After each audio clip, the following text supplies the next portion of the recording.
بسم اللہ الرحمن الرحیم۔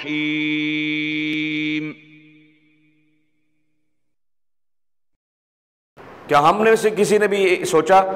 کہ ہم جائیں مسجد میں اور جا کے قاری صاحب کو کہیں کہ ہمیں قرآن کی تلاوت سنائیں؟ قرآن کی تلاوت تو صرف سمجھ لیں کہ اب یہاں تو سٹیج کی حد تک محدود رہ گیا ہے کہ وہاں پر قرآن کی قرآن تلاوت کرتے ہیں،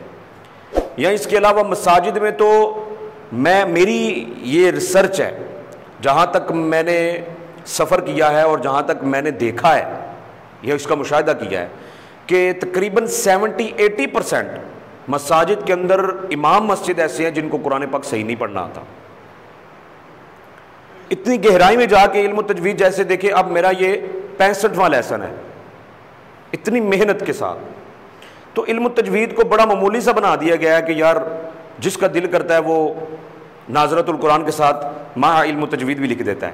کہ میں علم و تجوید بھی پڑھاؤں گا اور آپ کے بچوں کو علم و تجوید سکھاؤں، کہ یہ اتنا سستا علم ہو گیا ہے کہ ہر کوئی جو ہے نا وہ ناظرہ پڑھانے کے ساتھ ساتھ قاعدہ پڑھانے جو قاعدہ پڑھاتا ہے وہ علم و تجوید بھی پڑھا۔ علم و تجوید اتنا آسان علم نہیں ہے جتنا ہم نے بنا دیا ہوا ہے،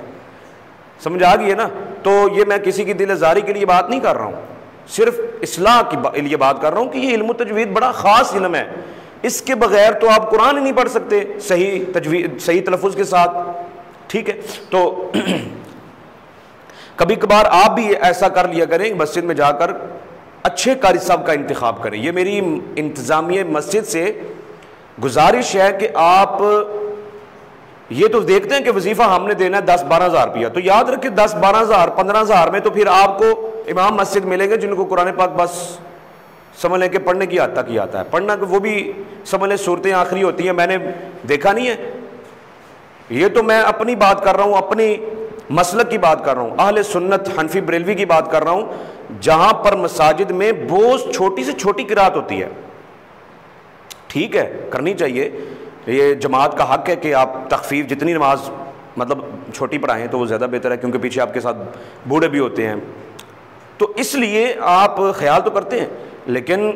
فار ایگزامپل فجر کی نماز ہے یا مغرب کی نماز ہے، اس میں ذرا نمازی زیادہ ہوتے ہیں تو آپ قرات تھوڑی لمبی کر لیں۔ اگر آپ نے تخفیف کرنی ہی ہے تو لوگوں کو تھوڑا پیغام دیں کہ ٹھیک ہے،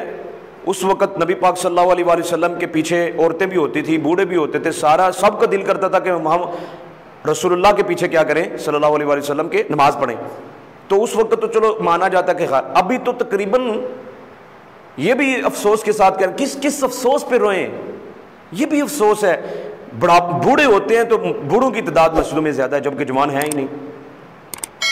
لیکن دوسرے مکاتب فکر کی بات کر لیں تو وہاں پر دیکھ لیں کھچا کھچ مسجدیں، تو بلکہ روڈ پر بھی لوگ نماز پڑھتے ہوتے ہیں،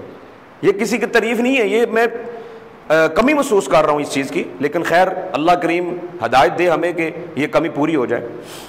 تو قرآن سنا کریں، ٹھیک ہے، اور انتخاب کریں مسجد کی انتظامیہ ایسے قاری صاحب کا انتخاب کریں، سارے محلوں والوں کو مشاورت کے ساتھ جمع کر لیں کہ ہم ان کی اچھی تنخواہ دیں گے، اچھی قسم کا وظیفہ دیں گے تاکہ یہ ہمیں قرآن سنائیں، دنیا سے بالکل دور ہو کر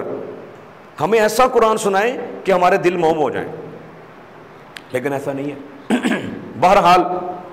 قرآن سنا کریں، قرآن سننے سے دل جو ہے وہ نرم ہوتا ہے، موم ہوتا ہے، لیکن قرآن اب کہاں لوگوں کے بسم اللہ الرحمن الرحیم۔